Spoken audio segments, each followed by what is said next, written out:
Hey guys, it's me, 80s More for 4. So welcome back to the channel, guys. Today, guys, we're doing our World Cup Day 5 reaction, I believe, and we have a lot of games to discuss. And so for remember, guys, we'll have a live stream in around 30 minutes from now. As the time recording right now, I'm recording at 4:30. The stream is going to schedule at 5 p.m. So remember, guys, to join the stream and everything like that. So like this video, did enjoy. Comment down below your thoughts and comment section below, and we're gonna go ahead and get started, man. We're gonna go ahead and get started. So the first game I have to discuss is Switzerland Cameroon. Now, obviously, I didn't see this game because it's really early my time, and I'm a busy man, everything like that. And I saw the highlights, and I gotta say, Cameroon played well. Cameroon is a good team, and I remember during the prediction thing, and I said this in my previous thing, is that Switzerland, Cameroon isn't a bad team. It's just they're in a really difficult group. And Cameroon missed so many chances they missed in this game, so many chances. It almost reminded me of the Belgium and Canada game where Canada dominated Belgium, but you give Belgium that one little sniff of opportunity, they took it. And it was just crazy how Cameroon missed so many chances, like Choupo-Moting, Abukubar, Toki Kambi, Sommer made some really good saves in this game. And the one little chance that Switzerland got, which was I believe right at the second half, it just began the second half, Embolo scores the goal, and you gotta respect him, man, because it's actually really ironic that he's actually born in Cameroon, but he represents Switzerland, so he did the respect celebration, which is obviously very noble and very kind, and that's how the game ended. That's how the game ended, 1-0. It was a very nervy affair. It was a decent game, and this should have probably been a draw. But as I say before, guys, it doesn't matter about deserve or not. You just have to get it done. And Switzerland got a massive, massive 3 points, and especially for their game against Brazil, which is coming up for them.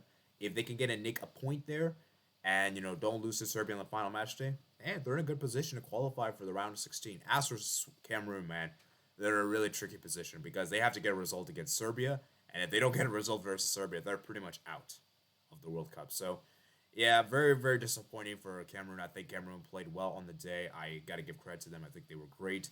And as for Switzerland, man, they just know how to get it done. And that's the thing with Switzerland is that they just don't have the elite finishers.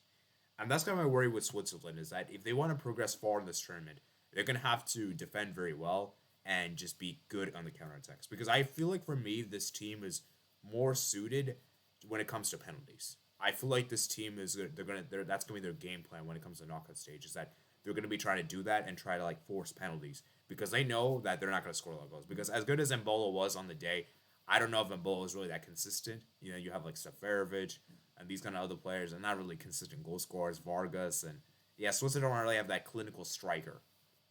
So, and I just think that it just shows today how much quality a difference maker can make. So, big up to Cameroon, man. Feel bad for them. And once again, man, African nations continue to let down in the World Cup, man. Ugh, man. Oh, man.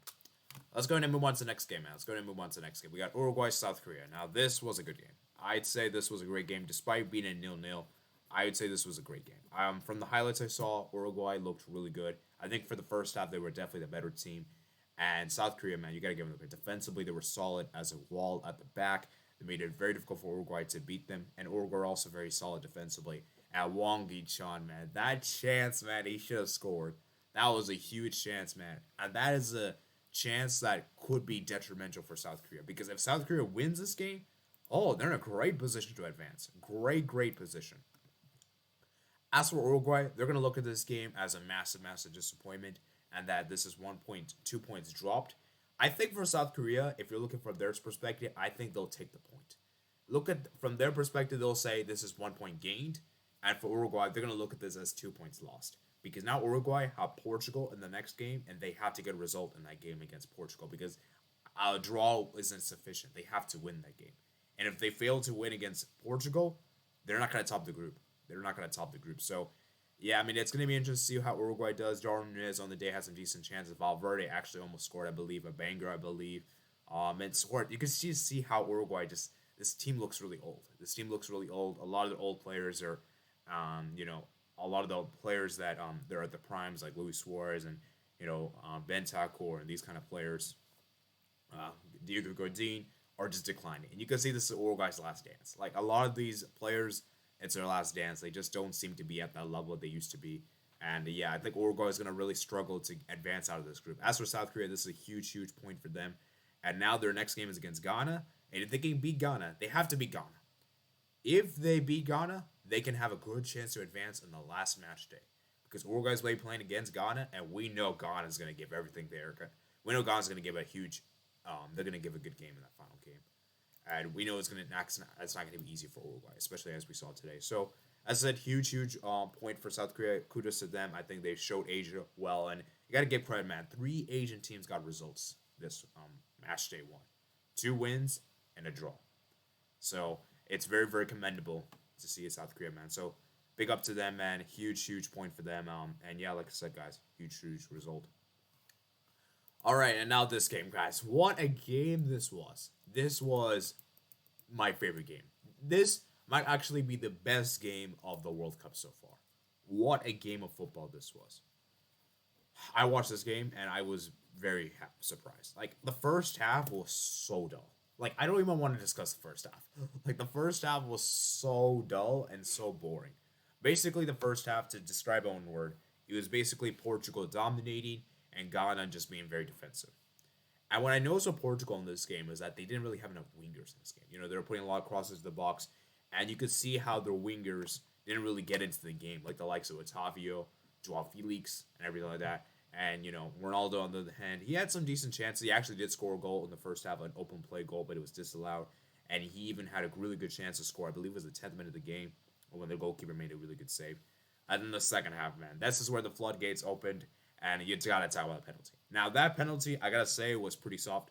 And it was definitely a very, someone would say it was not a penalty. Ultimately, though, I think it balances it itself out because I think that goal should have counted for me in the first half. And so, you know, cancels each other's out. And as you guys can see from the picture here, Ronaldo slots his way his penalty to make it 1-0. And then you're thinking to yourself, okay, Portugal's going to win this game. They're going to make it 2-0 now. They're going to make it 3-0. But interestingly enough, there's a crazy stat that whenever a team has actually scored a penalty as their opening goal, they've actually gone on to lose the game. Look at Germany, Argentina, for instance. And I'm thinking to myself, oh my God, imagine if Ghana comes back. Because I was in the Discord server typing this. As I imagine Ghana comes back. And look what they did. Ghana scored a goal. You know, Andre Ayew scoring a goal. It was terrible defending from Ruben Diaz. Ruben Diaz was definitely at fault there. And then Danilo Pereira as well at fault there. And then I'm like, oh my God, what is going on? It is 1-1 all of a sudden. I'm like, okay, we're going to have a game here. We're going to have a great finish here, right? And then what a pass that was from Bruno Fernandes. Bruno Fernandes, I criticize this guy, and I still don't think he's that great. I still think he's overrated. But today he was great on the day. He was great on the day. Finding that perfect pass for Joao Felix. It was bad defending. I forgot who was there. I believe it was one of the defenders. Maybe it might have been Salisu. But I have to rewatch the game and see that. But regardless, it was a good goal from Joao Felix. Joao Felix scoring his goal. He needed this goal for his confidence sake. And I think we can see how much Joao Felix needed this goal. Because Joao Felix is a confidence-based player, in my opinion. And then the third goal was scored by Rafael Leao. What a finish that was. And once again, not good defending from Ghana. And another assist from Bruno Fernandes. You know, and honestly, an argument can be made. Bruno Fernandes should be man of the match. And I usually don't praise him this highly. But today he was really good. Then Ghana scored a second goal. Terrible defending from Joao Cancelo. I believe, let me see who scored the goal. I forgot his name. I think it was the number 11 guy. Let me see if I can see right here real quickly. Let me go ahead and let me see. The second goal, I believe it was scored by Bukhari. Bukhari scored the second goal for Ghana to make it 3-2. And then right at the end, when Ghana had almost equalized, if Ghana had actually equalized right at the end, it would have been crazy. And the guy, Iñaki Williams, all he needed to do was to put it in an empty net, and he couldn't do it. And I think Danilo Pereira, cleared it off the line. It was a ridiculous scene at the end. And the game ends 3-2 to Portugal. I gotta say, man, Portugal, they were very unconvincing, uninspiring. I was not really impressed with them whatsoever. They did get the win, which is obviously the important thing. But, man, oh man, they had to work hard for this win. I'm gonna say this right now, guys. Don't put it past Portugal. Because Portugal, what I've noticed with them is that they always make things difficult for themselves right at the end. But they're gonna find a way to win. Even if it's not the most convincing, they know how to win, even when it is not that great. And for Ghana, man, you got to give them a lot of credit. They played really well in this game and probably deserved at least a point. You know, and it's just a shame that They were so close and yet so far away. And if they had gotten a point, it would have been great for them because now their next game is against South Korea, and if they could win that game, that puts them on 4 points. And hey, if they could get if they don't lose badly to Uruguay, they can get advance out of the group. Or and maybe if they get a draw against Ghana, Uruguay, then they could get 5 points. Seeing as we just saw Uruguay just tied today. So I just think this is a huge, huge win for Portugal. They're coming into that game against Uruguay in a very good position. And as long as they win that game, they're pretty much in the round of 16. So, like I said, guys, huge, huge win for Portugal, man. Cristiano Ronaldo scoring the opening goal for them. And yeah, Portugal, man. Portugal. And fun fact for you guys, Ronaldo is the first player to score in 5 consecutive World Cups. So, got to give him a huge, huge shout out for that. Anyways, I think we're going to go ahead and move on to the final game. The final game which we have here is Brazil to Serbia nil. This was a good game. This was a great game. I think Portugal were definitely very good in the game. I think they wait, why I say Portugal? My bad. Brazil. I think Brazil were very good in the game. They could have scored a lot more goals in this game. Neymar having that Olympiaco goal. I believe the keeper saved. And then he almost scored again. And Neymar was fantastic on the day. There was actually a big injury on Neymar. I don't know if Neymar is going to be available for the next game because he, obviously got injured. So we'll have to wait and see if he's available for the next game against Switzerland. And Richarlison, man. An apology has to be given to Richarlison because Richarlison was great on the day. That first goal, it was just a poacher's finish. Just there at the right place at the right time. Rebound goal, it doesn't matter. It still counts. And then the second goal was money. That second goal was pure class. Him scoring that freaking bicycle kick. I'm thinking to myself, oh my God, Richarlison. Because there's been a lot of criticism with Richarlison. A lot of people don't believe he should be Brazil's striker. A lot of people say Gabriel Jesus should be.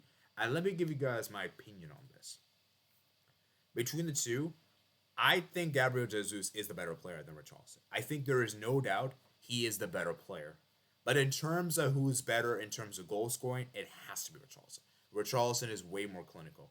Gabriel Jesus, he's not really been great in his last couple of games for Arsenal this season.